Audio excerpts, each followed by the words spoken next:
அன்பு நண்பர்களே, அனைவருக்கும் அன்னை சமையல் உமாவின் அன்பான வணக்கங்கள். இன்னைக்கு அன்னை சமையலில் பார்க்க போகிறது குழந்தைங்களுக்கு பிடிச்சமான ஒரு ரெசிபிங்க, மசாலா பாஸ்தா.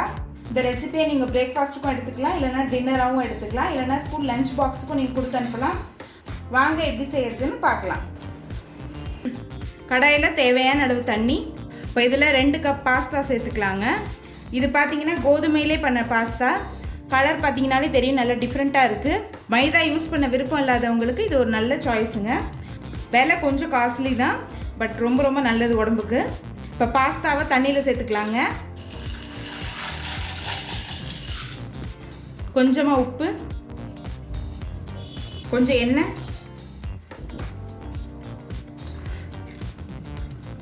எண்ணெய் சேர்க்கறதுனால பாஸ்தா ஒன்றோட ஒன்று ஒட்டாமல் இருக்கும். இப்போ பாஸ்தா நல்லா வேகிற வரைக்கும் வெயிட் பண்ணலாங்க. நீங்கள் விருப்பப்பட்டீங்கன்னா நார்மல் பாஸ்தா கூட இதே மெத்தடில் பண்ணலாம். இப்போ பாஸ்தா பாருங்கள் நல்லா வெந்துருச்சு. இப்போ இதை எடுத்து தனியாக வச்சிடலாம். ரொம்ப குழைவாக இருக்கக்கூடாதுங்க.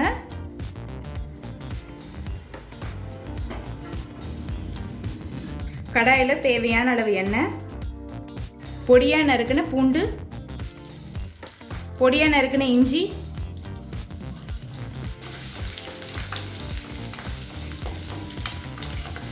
அடுத்தது பொடியாக நறுக்கின ஒரு பெரிய வெங்காயத்தை சேர்த்துக்கலாம்.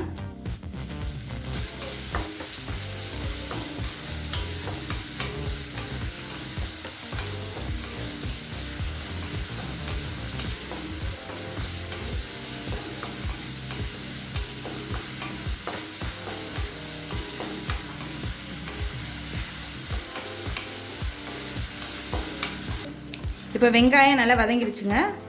இப்போ அடுத்து 2 தக்காளி மிக்சியில் நைஸாக அரைச்சி இதில் சேர்த்துக்கலாம்.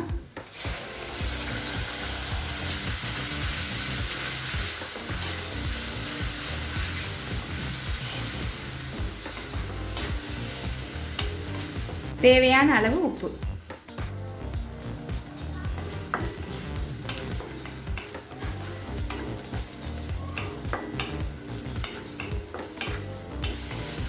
இப்போ தக்காளி நல்லா வதங்கிடுச்சுங்க. அடுத்தது கொஞ்சம் மஞ்சத்தூள், 2 டீஸ்பூன் மிளகாய்த்தூள், 1 டீஸ்பூன் கரம் மசாலா. இப்போ எல்லாத்தையும் சேர்த்துட்டு 1 நிமிஷம் வரைக்கும் நல்லா வதக்கிக்கலாங்க.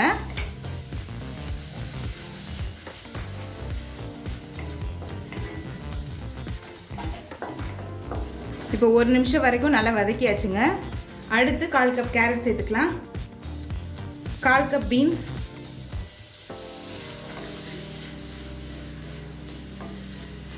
நீங்கள் விருப்பப்பட்டீங்கன்னா வேக வச்ச காய்கறி கூட போட்டுக்கலாம். இப்போ கொஞ்சமாக தண்ணி சேர்த்துக்கலாம். இப்போ கேரட்டும் பீன்ஸும் நல்லா வேகிற வரைக்கும் வெயிட் பண்ணலாங்க. 5 நிமிஷம் கழித்து பார்த்தீங்கன்னா கேரட்டும் பீன்ஸும் நல்லா வெந்துருச்சுங்க. அடுத்து 1/4 கப் ஸ்வீட் கார்ன் சேர்த்துக்கலாம், 1/4 கப் கேப்சிகம். நான் வேக வச்ச ஸ்வீட் கார்ன் எடுத்திருக்கேன், அதனால தான் லாஸ்ட்டில் சேர்க்குறேன். அதே மாதிரி கேப்சிகம் பார்த்தீங்கன்னா சீக்கிரம் வெந்துடும், அதனால தான் இது 2த்தையும் நான் லாஸ்ட்டில் சேர்த்துருக்கேன். ஒரு 2 நிமிஷம் ஸ்லோலே வச்சிடலாங்க, அதுக்குள்ளே கேப்சிகம் நல்லா வெந்துடும். நீங்கள் விருப்பப்பட்டீங்கன்னா காய்கறி இல்லாமல் கூட செய்யலாம். ஆனால் குழந்தைங்களுக்கு பாஸ்தானா ரொம்ப பிடிக்கும். பாஸ்தாவில் காய்கறி போடும்போது காய்கறியும் சாப்பிடுவாங்க, அதுக்காக தான் நம்ம காய்கறி சேர்க்குறோம். இப்போ கேப்சிகம் சேர்த்துட்டு 2 நிமிஷம் ஆகிடுச்சுங்க. 1 டீஸ்பூன் மிக்சட் ஹர்ப் சேர்த்துக்கலாம். இது எல்லா டிபார்ட்மெண்டல் ஸ்டோர்லேயும் கிடைக்கும்.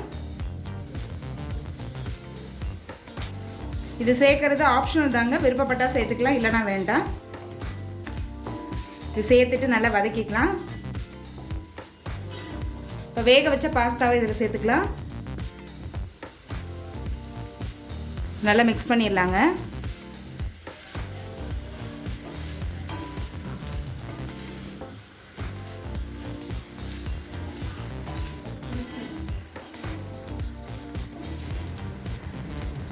இப்போ மூடி போட்டு ஒரு 2 நிமிஷம் ஸ்லோலே வச்சிடலாங்க. அப்போ தான் பாஸ்தாக்குள்ளே எல்லா மசாலாவும் போகும். கொஞ்சம் கொத்தமல்லி சேர்த்துக்கலாம்.